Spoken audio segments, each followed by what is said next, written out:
So, greetings everybody from Jerusalem. We thank you all for taking part in our third Kumi week. This session is going to be on Jerusalem, as you already know, and if you're following the website or you already are receiving the newsletter.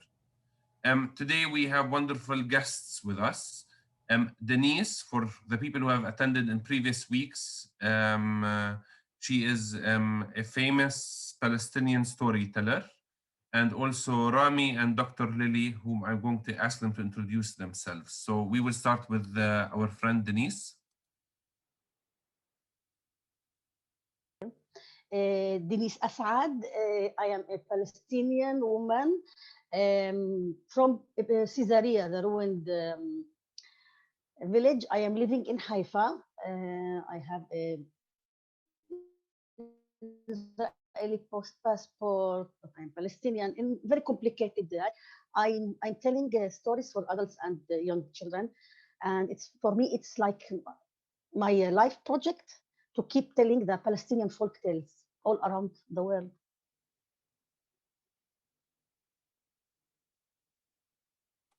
Thank you, Denise. Rami?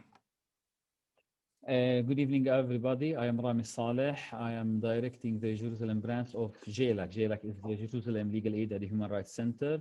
We do work on representing Palestinians whom their rights are being violated, either by the Israeli authorities or even the Palestinian Authority. Thank you. And Dr. Lily Habash? Good evening, everybody, and Happy New Year. I think that until the end of January, we keep saying Happy New Year. And I would like to say hello to Reverend Naim Atik. I hope he still remembers me because I was one of the initial volunteers with Sabil since its early days of inception. Well, I'm a third-generation refugee, if you wish to know. My family originates from Jaffa, but they were forced to go to Ramallah. I've spent all my life in Ramallah, educated abroad. I think that Omar invited me because of my past experience working for the Palestinian Authority and the Palestinian Liberation Organization. I was the one who initiated and founded what is known to be as a negotiation support unit, and that led me to become the special advisor to the permanent status negotiator, to the head of the permanent status negotiations with Israel. So I spent like almost half of my career with Palestinian leadership and authority. And then I worked with the UN abroad in post-conflict areas, such as Libya, Afghanistan, and Iraq. So, and I'm supposed to tell you a bit about my experience in negotiations on Jerusalem. Thank you, Omar, for giving me this opportunity, and I wish you a pleasant evening. Thank you very much. We will start with giving you a very a fast update on what's happening on the ground in Palestine and Israel. So I'm sharing the screen now. There's a lot of things that are happening on a daily basis around the world and in Palestine. So I try just to be very brief because there's a lot of things to be covered also today in the session. So regarding COVID-19, the cases continue to go up inside Israel and occupied East Jerusalem. Israel is reporting over 10,000 cases, reported over 10,000 cases today, which continues to be a rise despite the different lockdown measures that Israel is taking. There is an average of 75 Israelis dying on a daily basis from COVID-19.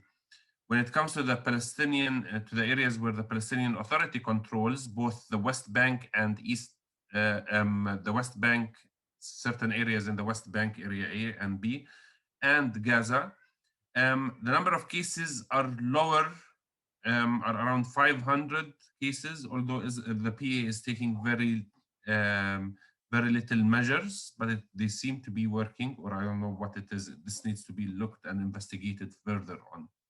The number of deaths are around between 5 and 50 and 10 people on a daily basis. So it's still very high, but nothing compared to Israel or to many places around the world, especially the UK, the US, Russia, India, and so on. There is growing tensions in Al-Aqsa Mosque that has escalated between Jordan and Israel since 1994. Jordan is the custodian within agreements of the Muslim Waqfs, which includes Al-Aqsa Mosque. Israel has been not allowing any tools into the Al-Aqsa compound, which is making renovation work or basic maintenance just to fix the bathrooms or or a water pipe impossible. So there's a lot of tension around Al-Aqsa Mosque. I think you're going to be hearing more about it in the news in the coming days. For the first time, Israel has closed Ben Gurion Airport, the only international airport in Israel, for at least a week. There are also rumors that the borders, I mean, the bridge, the crossings between Jordan and Palestine or Israel will be completely shut down, as many people are very worried about, or the officials are very worried about the new COVID-19 variants that are coming. Of course, although, I mean, it's a new US administration, but same as the previous one. Palestinians are very much upset. For a certain time, some Palestinians were optimistic with the new US government administration, but they have made very new they have re-announced again that they are not going or not planning to move the embassy from Jerusalem, and they really emphasize on that Jerusalem is the eternal capital of the state of Israel. Yesterday there was a high official delegation between Sudan, another Arab country that is normalizing relations with Israel, despite of the occupation and the other and the different measures. So they have signed an agreement, both Israel and Sudan, to start to open an Israeli embassy in Khartoum, and for Sudan to open an embassy inside Israel. They haven't really announced if it's going to be East Jerusalem or Tel Aviv, but anything is might happen. So we will move now to our friend Denise for the time of the story.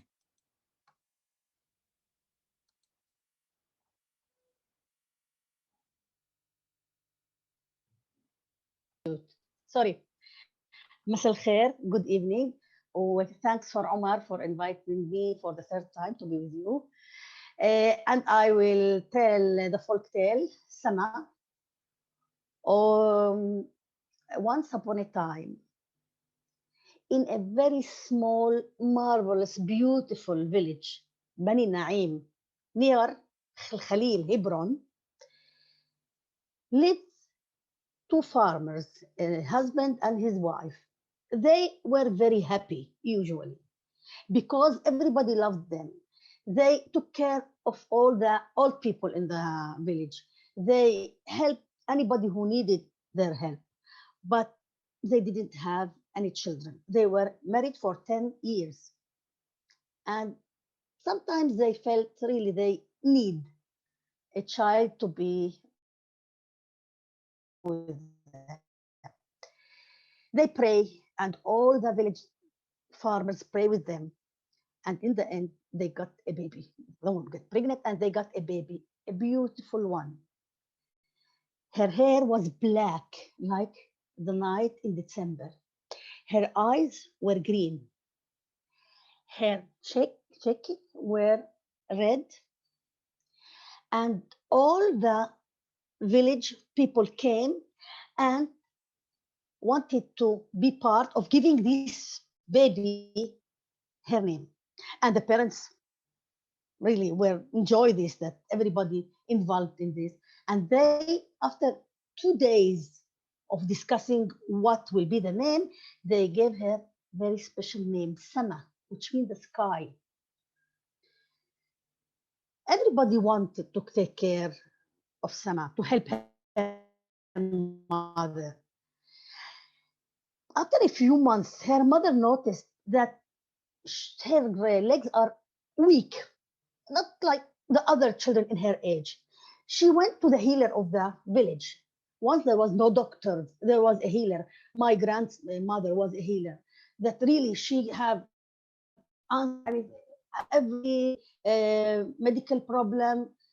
So she asked the healer, and the healer said, "Oh, every child has his own way to grow up, to get moving." But when Sama became 1 year, her mother decided that there is a problem. She couldn't stand, not talking about walking. So she asked where she can find a good doctor for Sama. They told her in Jerusalem, there is the most wonderful doctors in all the country, in all Palestine. There was no cars, and they were quite poor. They took Sama, they rent from their neighbor a donkey, and they went to Jerusalem. It was like 3 days journey. They went to the doctor. He checked Sama, look after what the parents told him about her case. He sent him to make another exams, tests, blood test, muscle X-ray, the X-ray for all her body.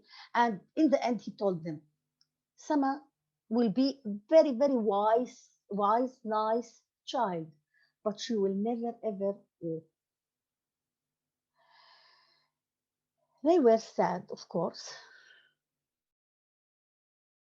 I know this feeling. I have a handicapped child. Child is now a young man. But they decided that they will give Sama the best from everything. And when they went back to their village, all the people from the neighbors came. So what happened? Sama will walk. He said, no, she will not walk.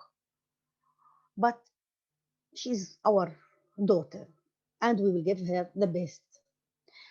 All the neighbors, all the Bani Naim farmers say, we will help you. We will give Sama the best way to live her life as the children of the village. Sama grew up. The children daily came to her, play with her. When she was 6, she was supposed to go to the first grade, but the school wasn't fit for her to go there. So the children came every day, working with her, letting her know what they study. They study with her Arabic, mathematics, and she was really clever. And sometimes even the teacher came and saw how Sama was really, really very, very special student. But Sama noticed something. She noticed that every day one of the children from the first grade or the second grade, or the children who were coming to help her, were missing. So she asked, why one of you every day is missing? Every day one of us have to go up to the hill under the olive tree, sitting, watching and guard our village, because from the hill we can see all the entrance to our village, and we can see if any stranger is coming to us. And on this tree, there is a ring hanged there. And if we see anyone coming to our village, we are ringing. We're supposed to ring the bell. So the farmers will come and help us, or through all يعني they will مش مهم. So Sama said, oh, I want to also to go and guard my village. But Sama and the children were looking to each other very embarrassed. And Sama felt very sad. She thanked them. They went away and promised her to come day after to help her making her homework. When the left, her mother saw that she is weak. She said, I didn't know that all the children have to go and guard our village. And you know, I am not allowed, I can't go there and make as they helping the village to be safe. Her mother was sad too, but told her, go to sleep and tomorrow, inshallah, we will solve this problem. Tomorrow morning, day after, all the neighbors came to drink coffee with Sama's mother. One of them was the carpenter's wife. And Sama's mother told her about this problem. And she said, oh, no problem. I will tell my husband and he will prepare a wheelchair, especially for Sama. Oh, how we didn't think about this? Okay. Always there is the first time to think about this very easy wheelchair. So 2 days after, the wheelchair was ready. And Sama called her friends and told them that she is ready to guard the village. Her mother gave her something to eat, manouche, like bread with za'atar, apple, and Allah yarda alayki, she said, go and be safe. The children, like 6, 7 children, pushed Sama up to the hill, put her wheelchair exactly under the olive tree and under the bill that she can ring it if she will saw any danger coming to her village. Sama, they left her, went to the school. Sama was sitting there watching, feeling very happy that she really is taking part of saving her, guarding her village. She was hungry. She ate the bread with the za'atar, the apple. She felt like quite tired because she was very, very excited. She couldn't sleep all the night waiting for this day. She slept, but she woke up hearing some noise from down the hill, from the valley, from the spring. She looked, there was a lot of strangers armed with sticks, and they look really, really, really bad people. She wanted to ring the bell, but she looked her wheelchair slide down and she couldn't reach the bell. Oh, started to pray and say, oh God, give me once the chance to walk several steps and to ring the bell. Because if I will not do it, those bad strangers will come and occupy my village, my nice, marvelous, calm village. She prayed so hard and pushed herself, make 3, 4 steps, reach the olive tree, the bell, and she rang the bell very, very strong. All the farmers heard the bells. They went to the entrance, all the entrance of the village. They fight the strangers and let them go back to their places. And when they finished their mission, they went up with the children up to the hill to the olive tree. They saw the wheelchair, but it was empty. Ah, can't be. And they saw the footprints, it's very small, from the wheelchair to the tree under the bill. But Sama wasn't there. They all searched for her, the adults, the children.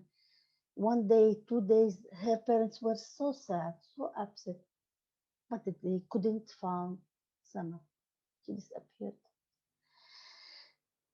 After a month, with no hope to find Sama, the people of this village decided to make a flag with 4 colors, black as the hair of Sama, as Sama's hair, green as Sama's eyes,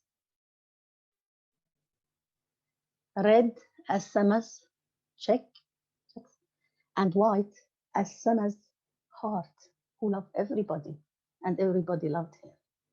وحكايتي حكيتها وبقلوبكم خبيتها ويا ريت تحبوها زي ما أنا حبيتها. I told my story and put it in your heart, hoping that you will love like it as I do. تصبحوا على خير. Good night for everyone. Thank you very much, Denise. عمر هاي عشانك. Thank you, Denise. And now we will move to Rami.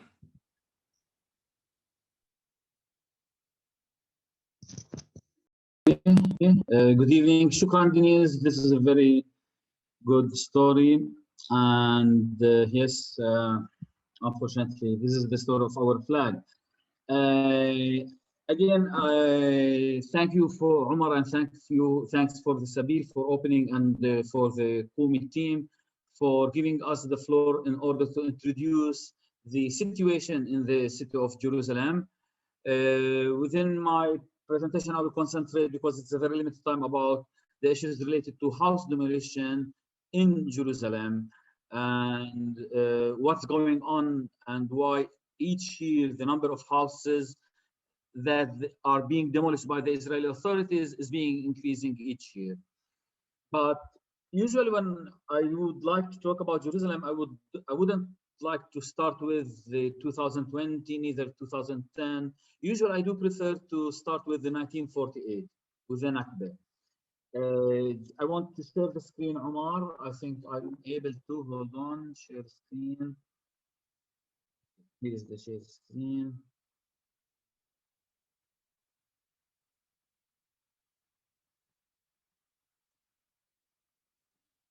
I think you are being able to see this one.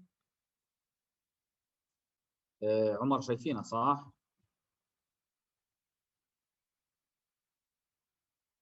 Okay. So in 1948, when we are talking about the Nakba, which is the start of our catastrophe, we are talking about the Palestinians that we were living in the west side of Jerusalem, and on May 1948, we are talking about 28,000 Palestinians were obliged to leave their houses. Exactly, or really, they have been forcibly transferred from the west side of Jerusalem, and they became refugees within their own city. The West Jerusalem, we are talking about Talbiya, Katamun, Baqa. We are talking about more than 10,000 fully furnished houses. They have been confiscated, they were empty, and they were given for the new Israeli settlers who came to the city of Jerusalem, and it was distributed. While, just important to keep in mind that the Palestinians became refugees, were in their own city, in the eastern side of the city, Jerusalem. In the 1967 war, we are talking about the Moroccan quarter. The Moroccan quarter, we are talking about 135 houses were demolished. I will show you the picture. These are really rare pictures showing the demolition itself that took place at the 1967, demolishing the headquarters, the Moroccan quarter itself, and demolishing all the historical shrines, Maqam al-Sheikh, Zawiyat al-Media, everything was demolished. And almost 1,000, we're talking about 950 Palestinians, they also became refugees at that year. What about the current situation in the city of Jerusalem? And it's important to keep in mind about the demographic conflict that we are living right now. As you can see here, I just want to animate. You can see here that in 2014, we are talking about the Palestinians who are 37% of the population, while the Israelis are almost 63%. The natural growth for us as Palestinians in the city of Jerusalem, we are talking about that within the coming 10 years, we will be more than 40%. The Israelis will be less than 60%. But this figure, unfortunately, contradicts with the Israeli master plan for the city of Jerusalem. Why? Within the master plan itself, as you can see here, that they are looking to have the Palestinians in the city of Jerusalem less than 30%, while the Jewish presence should be more than 70%. And within the master plan itself, it is written there, since Jerusalem is the only solo capital of the Jewish all over the world, we, as the government of Israel, should maintain the Israel presence in the city with majority, regardless of the Palestinians. This kind of discrimination within the plan itself, and that the Palestinians should not exceed the 30%, is very dangerous, because they are announcing their policies, their discrimination, and that they are not looking forward to have more Palestinians in the city. The question is, how come the Israeli authorities will be able to reduce the number of Palestinians and having only 285,000 and increasing the number of Israelis in the city of Jerusalem? I will try now, right now, within the coming 10 minutes actually, to explain the tools the Israeli authorities are using to minimize the presence of the Palestinians, increase the number of the settlers in the city of Jerusalem.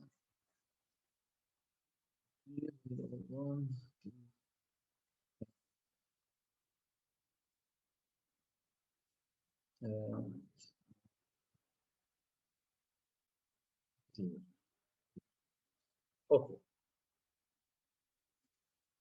In 2012, there was a report by the Israeli municipality. We are not talking about an international organization. We are not talking about the a Palestinian organization that they are giving a report. This report that was published in the 2012, it was by the Israeli municipality of Jerusalem itself. Within the report itself, as you can see here, they have mentioned that there is a need of 1,500 housing units in the city of, in the east side of Jerusalem, which is the Palestinian side of Jerusalem, each year.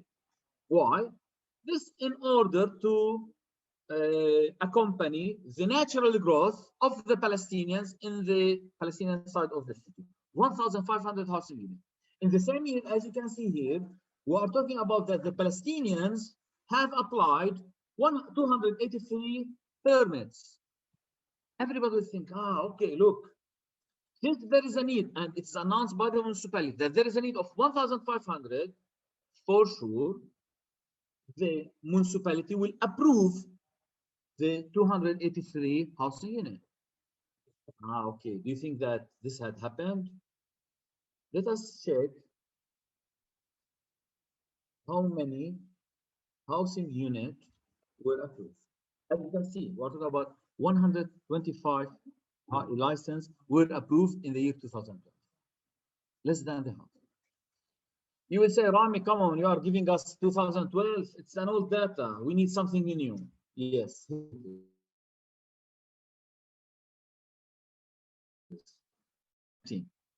In 2019, 2 years ago, the Israeli authorities approved 228 housing units in Jerusalem, in both sides, east and west. Less than 7.5% of those housing units were only for Palestinians. We are talking about 1,500 housing units only for Palestinians. This was as the plan of the Israeli authorities. We are looking there. Oh, we are giving the Palestinians a housing permit, a house, building permits. Less than 7.5% of the housing units were only for Palestinians. While the rest, as we will see right now, we're talking about settlements and the west side of Jerusalem.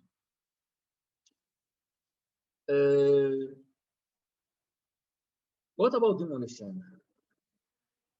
Let me hear. خلص دقيقة، انتوا شايفين التيبل ولا انا على اساس شوي بطلع عندي شاشتين؟ طمني.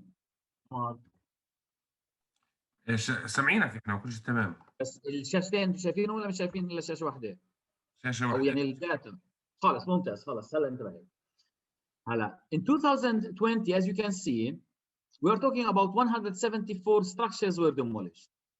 In 2019 it's 206. So you say, okay, the number is decreasing. No, hold on.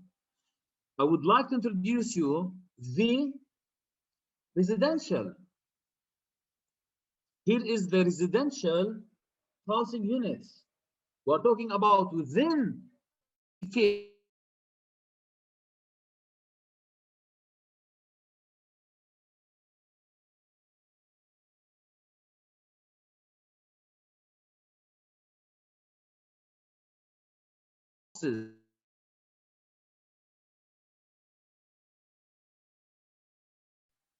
again, we are talking about the highest number within the decade itself. You can see here that each time we are talking about an increase of the number with the people that being displaced and with the number of housing units that they being demolished.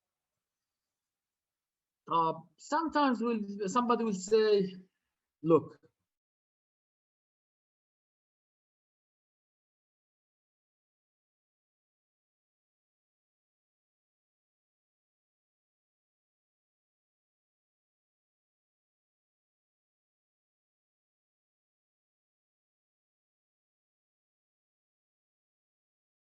you should not build, you should not build, you should not stop building. So the question is, why do we as Palestinians in the east side of Jerusalem are building without housing permit, without building permit? This is a question.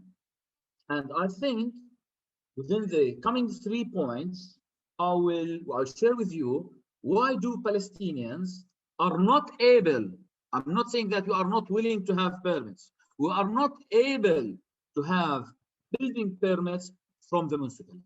First, construction is forbidden.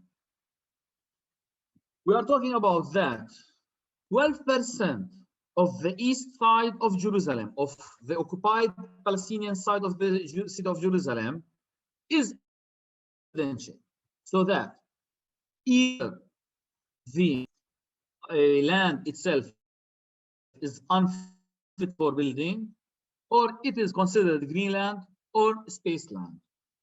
And here I would like to introduce you within those two pictures about Jabal Abu Ghneim itself.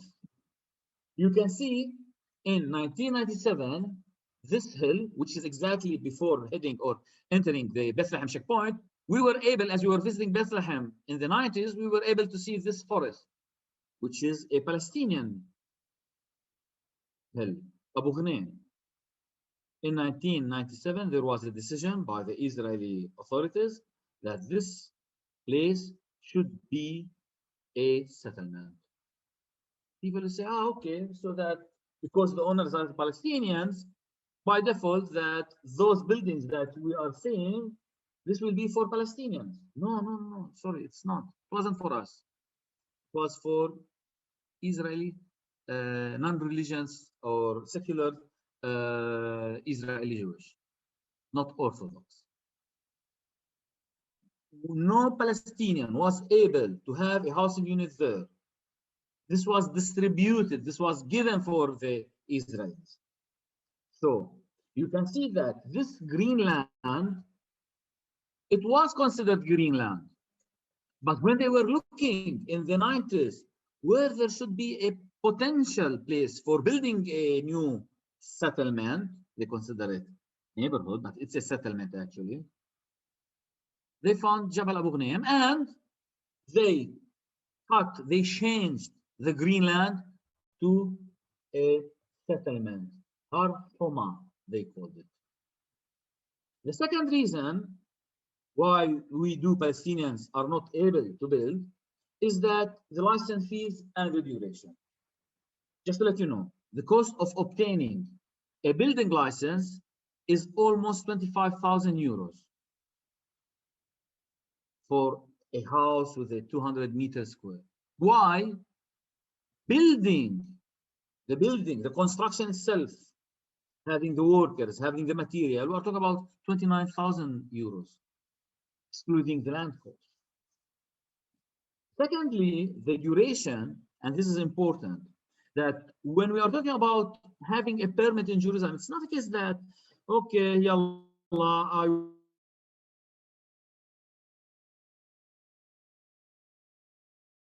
Nishkur Allah, within the coming 2 years, I will have a permit. No, not 2 years, not 3 years, not 4 years, even not 15 years. We are talking about two main housing projects that they started in the 90s in East Jerusalem, and in 2007 and 2008, the people were able to receive their housing units. Why? Because it was a process of obtaining the permit itself. We are not talking about, okay, khalas, yalla, I will invest the money and we'll have a permit. No, it's a process that you will have first to go to the, for instance, for the for the archaeological department, then for the transportation department, then at the end of the day, you are talking about 12, 13 years for having a permit. And for this reason, the Palestinians say, okay, I'm going to have to build, or I need I need a place to build a house. By the way, we're talking about that most of the housing unit and the demolition orders that were given for Palestinians in Jerusalem, most of them, we're not talking about a new, a building on a piece of land. No, we are talking about annexation. A family that has a roof, they will build a small room for a child to get married, for their son and to get married. Or even like if you have a piece of land and you have your father's house, you can extend it and having another 2-3 rooms. Everything is documented, so that Palestinians are not building for luxury. No, we are building because there is a need of new housing units. And when a Palestinian family will think, oh, look, the construction is forbidden, I will not be able because my land is considered green land, or for instance, not fit for building. And the license fees, it's a huge number, it's a high amount, and also it's a process.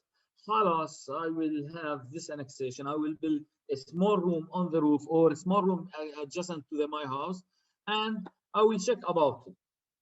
This had resulted for the high number of housing demolition in East Jerusalem. I will finish with the plot ratio just to let you know that within this table you can see that. What is the plot ratio, by the way? Plot ratio is the percent that you can use from the piece of land to build. Within this table, we are talking about Psgat Ze'ev that is built on Beit Hanina lands. Gilo is built on Beit Jala and Beit Safafa lands. As you can see that, for instance, when we're talking about Psgat Ze'ev here, we're talking about the Israeli settlement can build 120% on the piece of land, while in Beit Hanina, it's almost 75% maximum you can build, so that you can have like in Psgat Ze'ev 3-4 floors on a piece of land, while here in Beit Hanina, it's only 75%.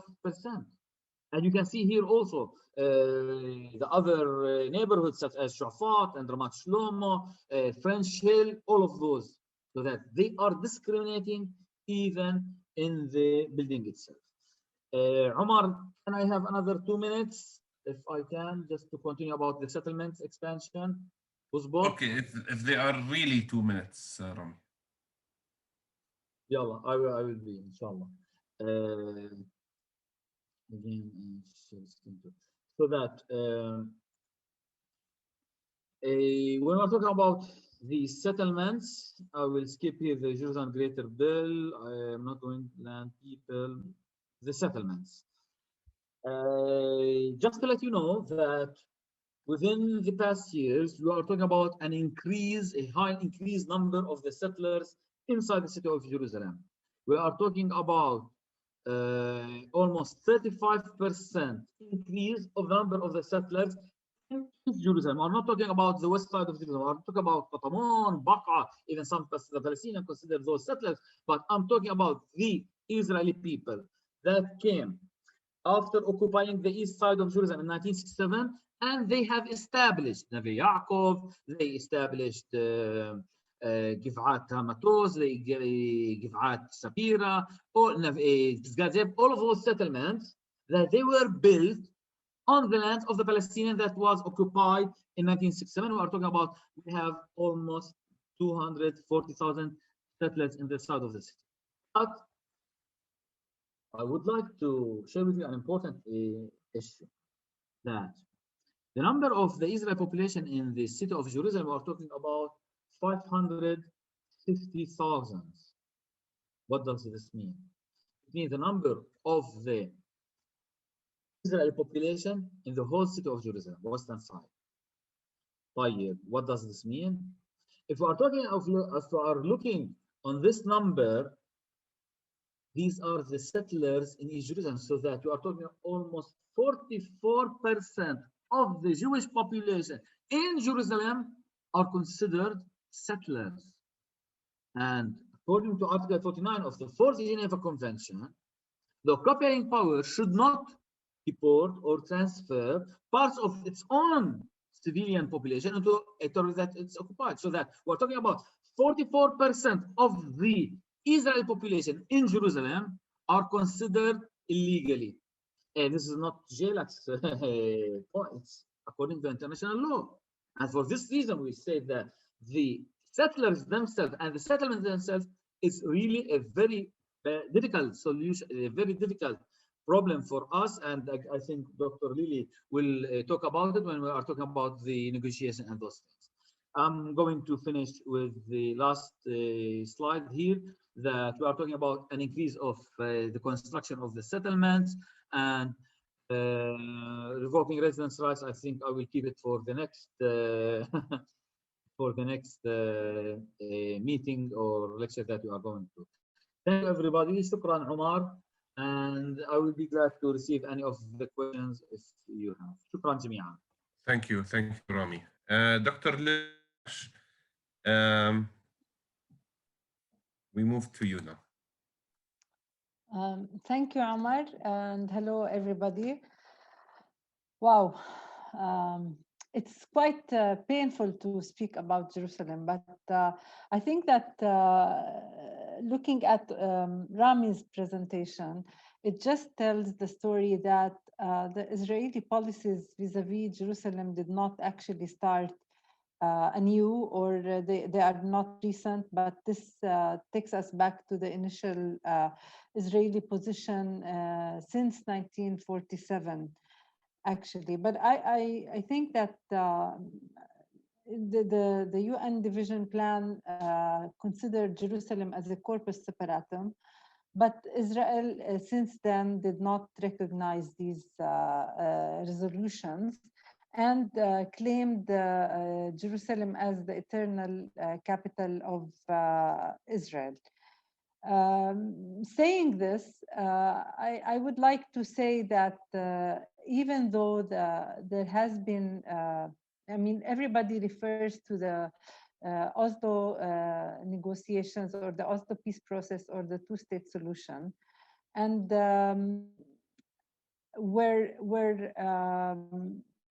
in the Oslo agreements, Jerusalem was considered to be, was deferred actually as part of the issues to be negotiated in the permanent status.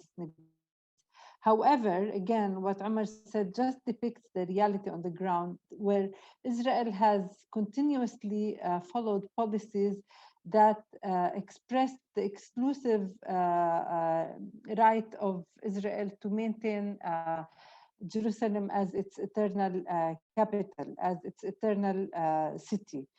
Of course, I mean, in 1948, Israel rejected the UN Corpus Separatum decision, which actually is something that is extremely convenient for all, because as a person, and not only as a person who took part in negotiations, to me, sharing the city would be the most preferable solution.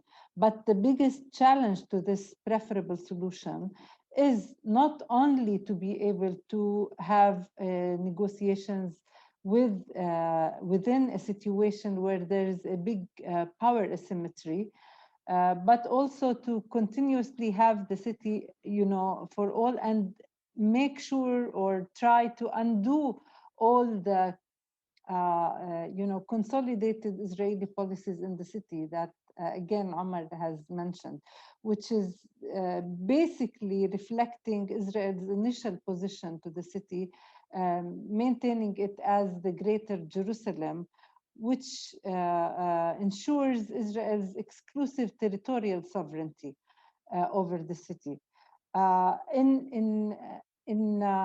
As I said, in the aftermath of the 1967 war, Israel merged the east side with the west side of the city, thus administratively extending the municipal boundary of the city. In July 1980, the Knesset passed the Jerusalem Law as part of the country's basic law and declared Jerusalem as the unified capital of Israel. That shows that Israel already has had an ideological position vis-a-vis the city, and irrespective of who was in governance, they all maintained the same situation.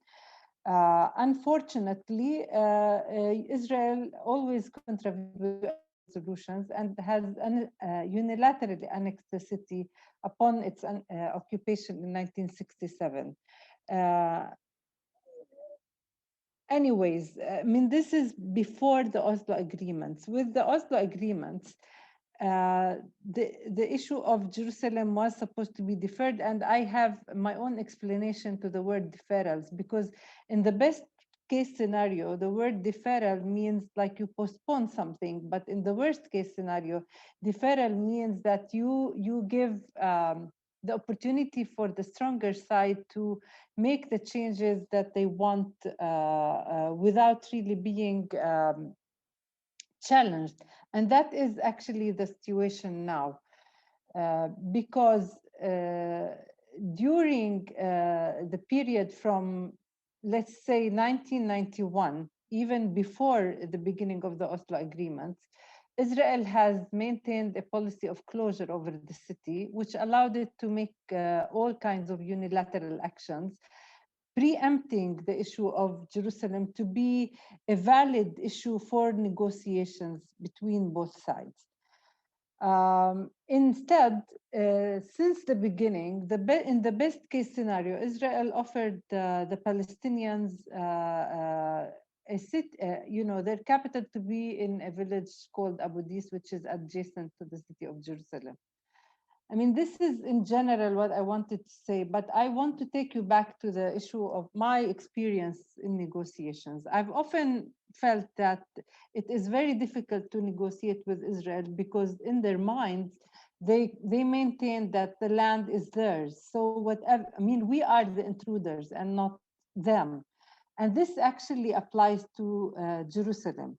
And this also applies to Israel's understanding of the way they want to manage the presence of the Palestinians in the Holy Land, and that includes the West Bank and Gaza. In general, the formal and informal Israeli positions have since been with regards to the issue of Jerusalem, that any solution would not really entail territorial sovereignty or presence in Jerusalem for the Palestinians. As a matter of fact, their understanding of a Palestinian state does not really entail a normal sovereign Palestinian state in the Westphalian sense, but rather a limited and restricted self-governing authority without Jerusalem, without the recognition of the right of return, without any formal borders or without any control of borders and without control over natural resources. Of course,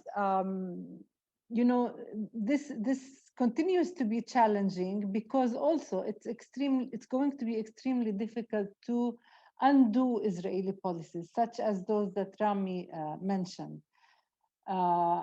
And I believe that it is a mistake because the international community, although they have always maintained that Jerusalem is illegally occupied with condemnations, except for the last Trump's decision, the problem was that they all want us to have a negotiated solution without referring to the initial international law. they all start from, okay, taking into consideration the facts on the ground. So initially, this means that the international community left us under the grace of Israel, which they believe that whatever they would give us would be an act of benevolence and would not be an act that is based on international law or actually human rights, that we are actually the land's people. In my findings, I've done research on the negotiated issue of Jerusalem and also on the implications of Israeli policies in Jerusalem. And that's something that is extremely painful because usually the Palestinians still consider Jerusalem as their spiritual, religious, and also political capital to be.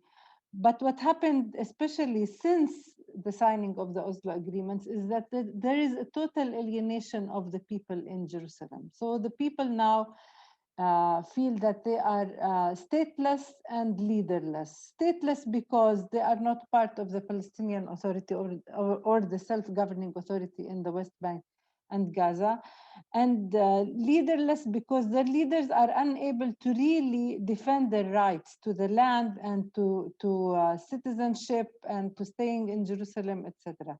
So they are struggling without really being able to find a safe haven to maintain their rights. For example, now everybody in Palestine is talking about elections, and we still don't know if Palestinians in Jerusalem will be able to take part in the elections.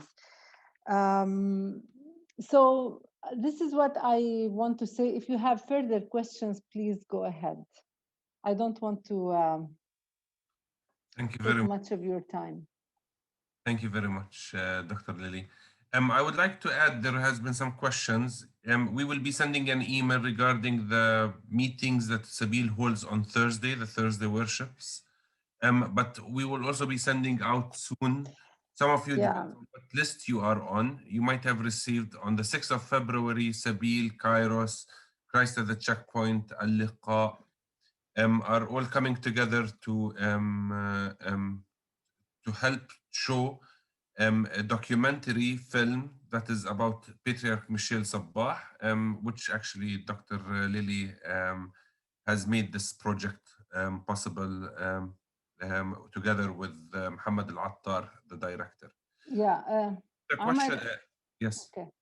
So just, sorry, go ahead. Okay. Rami, with the Palestinian elections, please try to make, we have many questions, if you could try to make them as short as possible. What is your intake on the Palestinian elections, and will people in Palestinians in East Jerusalem have the right to vote? Thank you for raising this question. And I think it's not an easy question because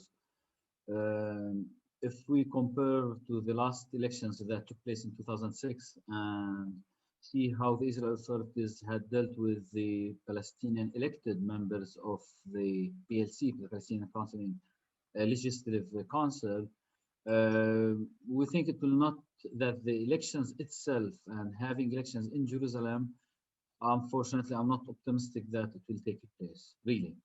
And while we are talking about the Palestinian elections within the whole area, West Bank and Gaza, also we think that it is not there. They have only, it is kind of like testing the situation.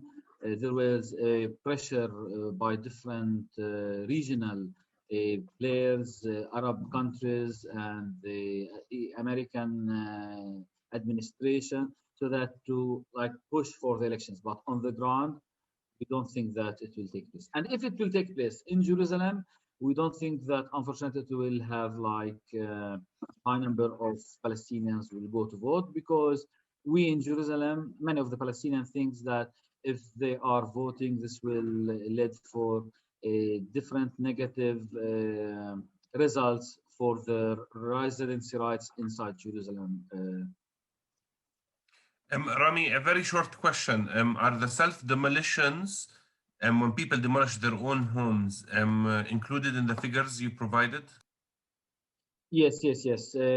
What I have noticed they has requested that, yes, I will share the presentation itself, and I will add the number of the Palestinians who had demolished their houses by themselves. It is included within the numbers. Dr. Lily, there's a question for you. Yeah. Do you think that is there anything, is there any, or is there any what's the possibility of having a just solution through negotiations?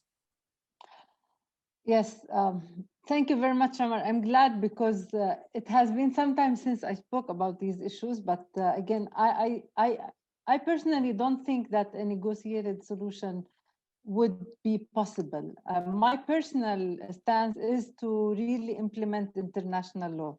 Up till now, other than the US position on Jerusalem, the international community, including the European Union, considers Jerusalem as occupied, and there are some boundaries, like in the UN, that were mentioned in the UN resolutions, which is the green line, which is the boundaries of Jerusalem, and it should be implemented by enforcement of international law. Of course, as I said, it's very difficult, because even if the Palestinians still believe that they have a legal right to the territory accorded by international law, the implementation of international law within the UN structure is extremely difficult.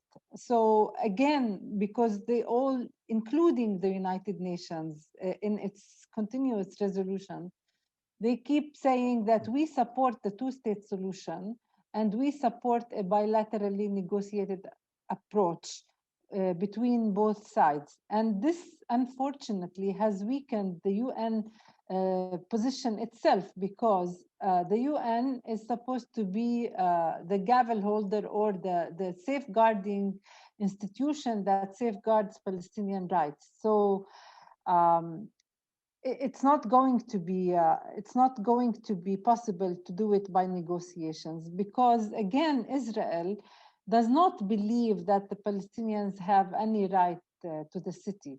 I do not want to delve into the biblical reference that Israel uses, which is quite shameful, because not only because I'm Christian, but because I think that I'm a human being. I believe that no one has any choice of where, how, and where to be born of. I didn't choose, although I love the fact that I'm Christian and that I can serve my country and I can serve human values, but I don't think that I really chose to be born as a Palestinian. So this does not really, I mean, my God does not mean that he favors one people over the other. Anyhow, Israel has always believed that they have the exclusive right to the whole of the territory, not only to Jerusalem. And to change this, there is a need to do an overhaul in the mentality of the Israeli people, which is something that is going to be extremely difficult, because they are approaching a completely extreme right type of government that actually reflects the psychologies of the population that we are dealing with. So no, but I think that there has to be a renewed thinking globally of what we need from international law, what we need from the UN, and what we need to do to end the last illegal occupation in the world. I know that for solidarity movements, it's very important to keep working, but that's again a question for sympathetic people with the Palestinian question and with, activists in international solidarity movements, is to work more to influence their governments positions in the United Nations. It's going to be difficult. I do not know with the Biden administration if things will change, because we know that the UN is being led by the US in a way or another because of its influence in the Security Council. But still, I think we need to continue to be hopeful. We need to push for resolutions to stop Israel's continuous policies on the ground, and also to ensure that we reinstitute the rights of the Palestinians who have been dealt with a lot of injustice. We have to continue working. So to answer your question, I do not think that negotiations between the Palestinians and Israelis are going to really provide just solutions because of the disparity of powers between both sides. Thank you. Rami, could you please speak a little bit about the Israeli interference with education in East Jerusalem? Yes, for sure. But I had a question here about what about like if a Palestinian wants to live or to buy a house in West Jerusalem or in a settlement inside Jerusalem. Just to let you know, according to the Israeli law, it's allowed. So that according to Israel, if a Palestinian Jerusalemite wants to buy a housing unit in a settlement neighborhood such as Gilo, Har Homa, or Pisgah, he is able, according to the law. But what had happened within the past 4 or 5 years, that there was like the people themselves are not looking forward to accept a new Palestinian, a new not Jewish neighbor within the neighborhood itself, so that they have like pamphlets distributing within the synagogues, within the public Marakis Jamahiriya, the public centers, telling the people, no, you should not. If you are selling your house for a Palestinians, for Arab, it's a betraying issue. But concerning the education itself, yes, we have different challenges, Omar, that is resulting to have like, most important that we have a shortage of classrooms in East Jerusalem. This had led that two issues. The first one is that the Israeli authorities are looking to change the curriculum, and they are putting pressure on the schools, on the private schools, to teach the Israeli curriculum, which is the Bagrut curriculum.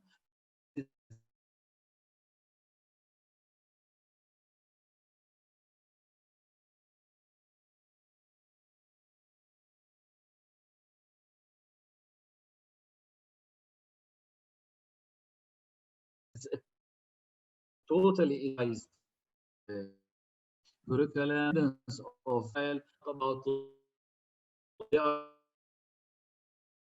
of classrooms. 2012, there was a petition to the Israeli Supreme Court that the municipality of Jerusalem, that is responsible for the education in Jerusalem, they should increase the number of the classrooms in East Jerusalem, because there is a high dropout from the schools. There is a crowdedness in each classroom. And most important, we are talking about the problem of the shortage. Just to let you know, when we are talking about the shortage, just I want to give you the exact number.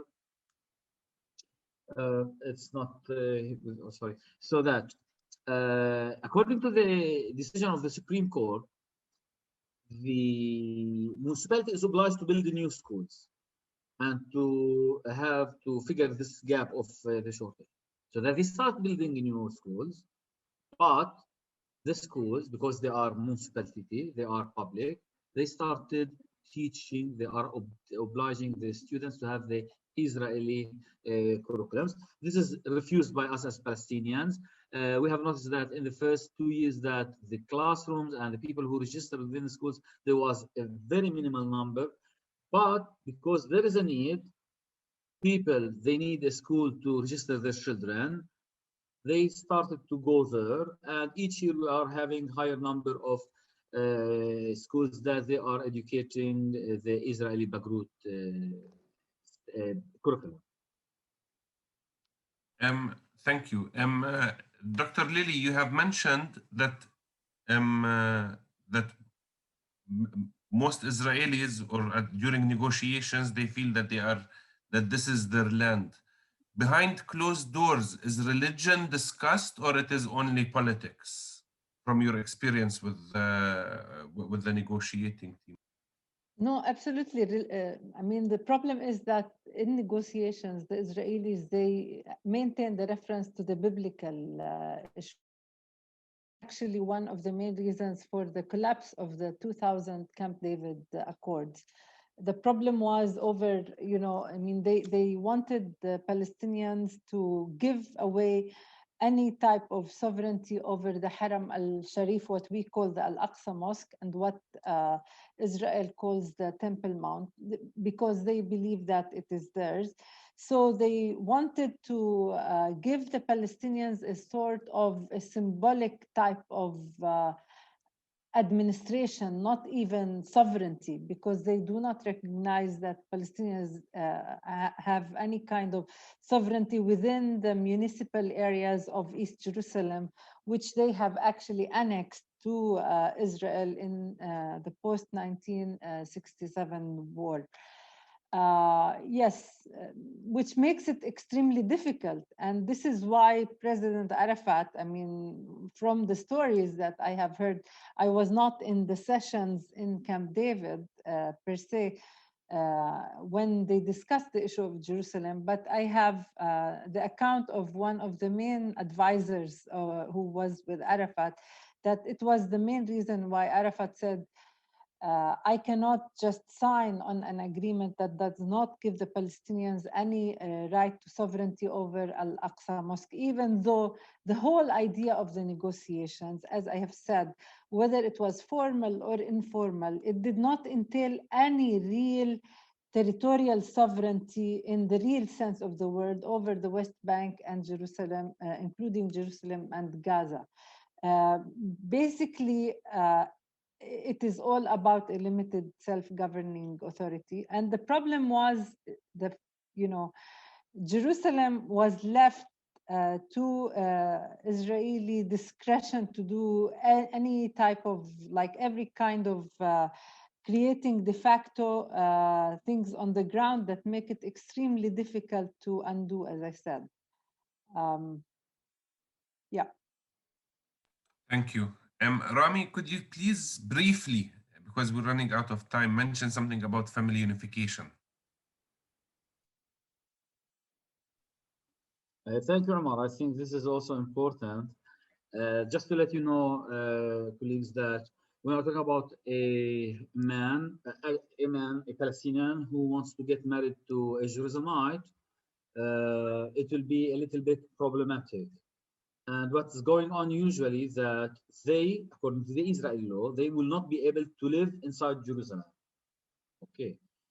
If the wife moved to live with her husband in West Bank, this will lead for revoking her residence rights in Jerusalem. So that if the family, if the wife herself that would say, I will sacrifice, I wouldn't continue living inside Jerusalem, I'm going to move to live in Bethlehem.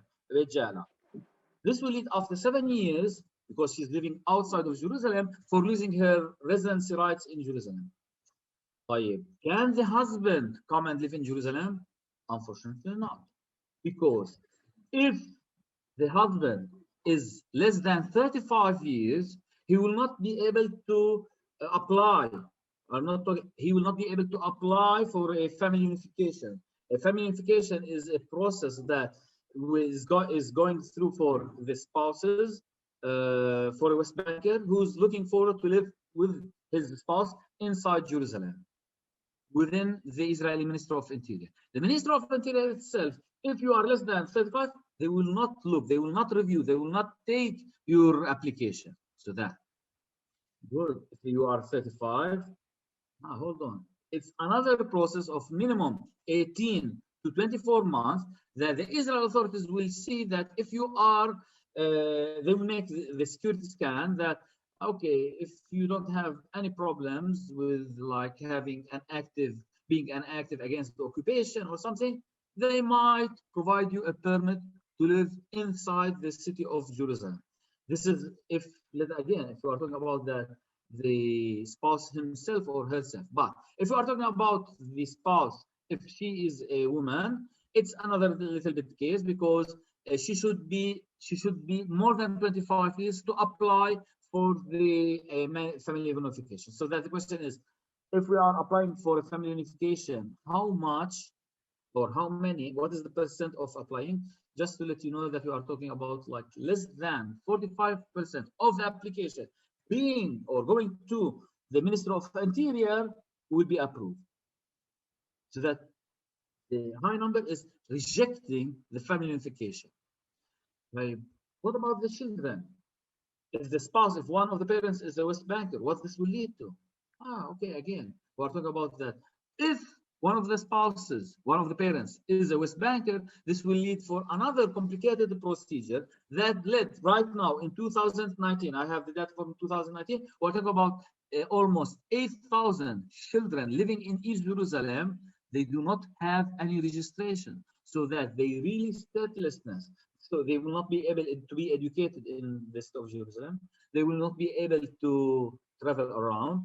And also, most important, they will not be having any healthcare system or to be medicated in the hospitals in Jerusalem. Why? Because they are not recognized by the Israeli Minister of Interior. We're talking about almost 8,000 Palestinian children between the age of 0 and 18 that they was rejected by the Ministry of Interior. Thank you, Rami. Dr. Lily, there's a question, an interesting question about the reconciliation between Fatah and Hamas. Is it possible? And that's my question. And is there an office to support negotiations for reconciliation between Fatah and Hamas? Well,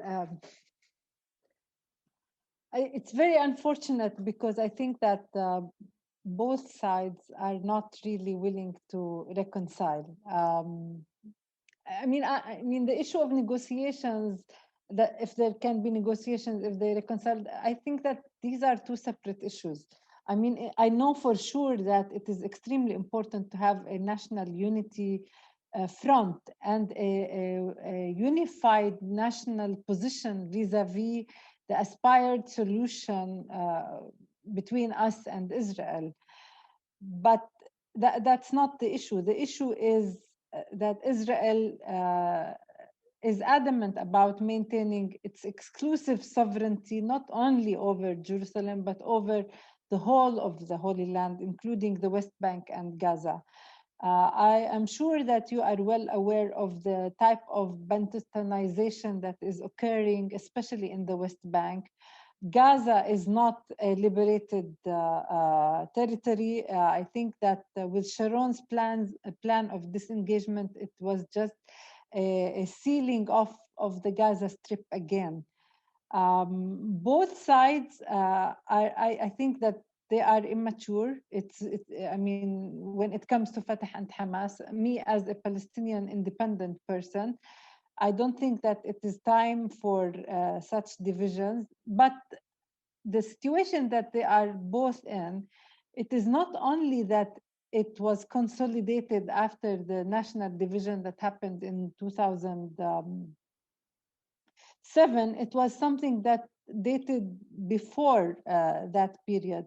It is common sense knowledge that Hamas has been reinforced since its inception during the first uprising to counter any type of political influence of Fatah in the territories, because Israel always wanted to weaken the Palestine Liberation Organization that was mainly dominated by Fatah as a secular type of political front that can be seen as a reasonable partner for peace with between two converted commas, the democratic civilized Israel.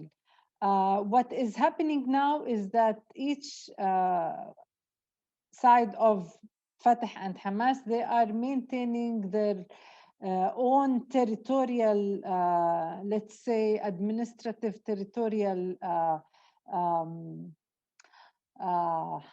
gains, if I may say, because it is not sovereign land. I'm not impressed by the word the state of Palestine, because I think that the Palestinian Authority in the West Bank, again, is part of the self-governing authority that was created by the Oslo Agreement, and they actually legally are part of the Israeli coordinator, which is a department that is within the structure of the Israeli Ministry of Defense. So the Palestinian Authority in Ramallah is under the direct control of the coordinator, the Israeli coordinator. So, and in Gaza, I mean, the border, they don't have borders. They are bound by the borders with Israel and Egypt, and they are happy with their idea of thinking that they have actually liberated Gaza, which is, I mean, it is something that is not reasonable and it's not logical, because we see what is going on under the Israeli siege of the Gaza Strip and the blockage. Again, I don't think, I mean, even though I believe that there is a dire need for Palestinians to unite under a common national project, not only between Hamas and Gaza, but my personal concern, because I'm concerned of the existential quality of the Palestinian people inside of Palestine, and also the Palestinians in the diaspora and in the refugee camps, and also in the Palestinian areas occupied by Israel in 1948. This is why I'm also part of a group that is calling for the elections of the Palestinian National Council, which we believe can bring Palestinians to democratically decide on the future of their national cause and on the future of the Palestinian people, and not leave the decision to both Fatah and Hamas, who are actually fighting over gains that are not necessarily in the best interest of the Palestinian people on the long run. Thank you. Thank you. One final question for you, Rami. Could you update the participants on COVID-19 vaccination, and is there discrimination when it comes to East Jerusalem? When we're talking about the vaccine, it's important to keep in mind that we are talking about the discrimination. For us, we are still considering Israel that it is an occupying power in the West Bank itself, so that the Palestinians living in the West Bank, they are the responsibility for the Israeli authorities to have to provide the vaccine for us Palestinians. In Jerusalem, it's a little bit different story. We are not talking about a discrimination for Palestinians. It's open for everybody to receive the vaccine. They have, again, I don't think that they can play with this issue, because Jerusalem are part of that. They are considered, they are residents, so that they can say, okay, we are not going to provide you vaccines. But for us, it's important when we talk about vaccine. The Gaza Strip, which is having the siege on Gaza, and the West Bank. These are the most important places that the Israeli authorities should consider them and to have the vaccine. Thank you very much, Rami, and for Dr. Lily and for Denise. I would like just to mention that I have placed in the chat for you a link for people who would like to register to the event. You will hopefully get an email requesting to attend. We have already over close to 300 registrations for the event on the 6th of February. But we would also like you to take action for the people who are committed, for you and or for your networks. We ask you, if you go to the kuminow.com website, there is a Kumi action, and it is already mentioned in the newsletter, I believe, the information that goes out to you. And we ask you to contact your national or international elected officials, agency leaders, and influential people. We ask you to be creative in thinking about how you might be interested to bring new interest to the cause. We have a list of a number of Israeli violations when it comes to East Jerusalem, to occupied East Jerusalem or in the occupied territories, and violations of signed international agreements and conventions. We ask you, we basically drafted the possible emails that you could send it to your elected officials and get them. Maybe they will not do anything, but at least let's bother them. And that's the purpose of Kumi now, is to exert pressure on the decision makers. I would like us to end, since last year there was a song that became very popular with the theme Jerusalem, a hymn that started from South Africa, and we Palestinians actually got, we made a number of versions to it. If you go to a Jerusalem challenge, you might have seen these dances of this hymn online. So because of Jerusalem is Jerusalem, and it's very important to us Palestinians, we took part in this. So Mark will be ending this this meeting with the video. So we thank you for taking part, and thank you very much, Rami and Dr. Lily. Thank you. Thank you, Amar. Thank you, everybody, for your time and commitment. Thank you. سلام سلام يعطيكم العافية. سلام دينيز يعطيكم العافية لكم كمان.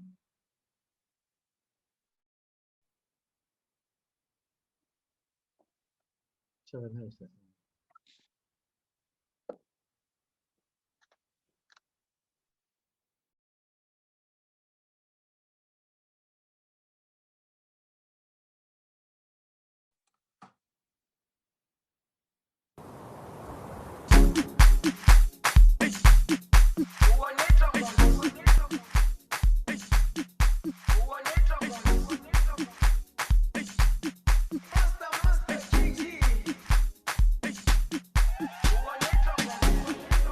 Jerusalem, ikayalami, ilondoloze, uhambe nami, zungangishilana. Jerusalem, ikayalami, ilondoloze, uhambe nami, zungangishilana. Dawo yami ayikholana, buso wami awukholana. Ilondoloze, zuhambe nami.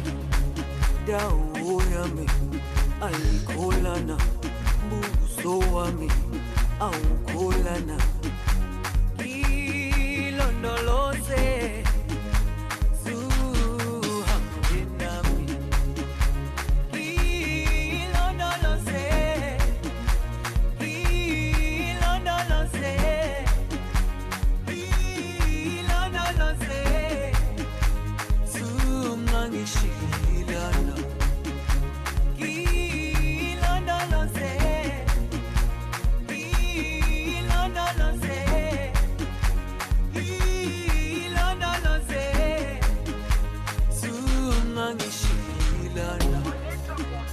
dawo yami ayikholana, buso wami awukholana.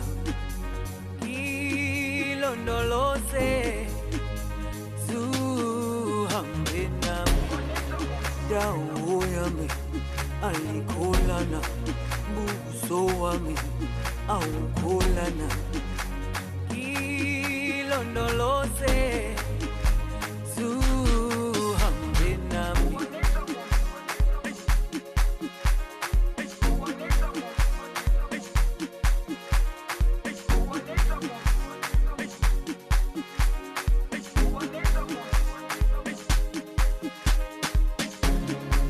Jerusalem, ikayalami, ilondoloze, ilondoloze, ilondoloze, zungangishilana. Ilondoloze, ilondoloze, ilondoloze.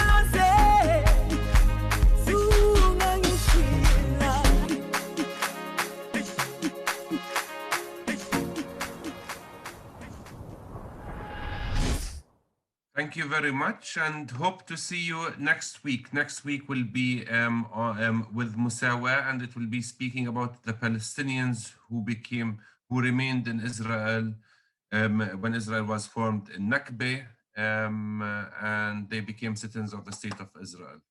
So it's a very exciting meeting with Ja'far Farah, its founder and director.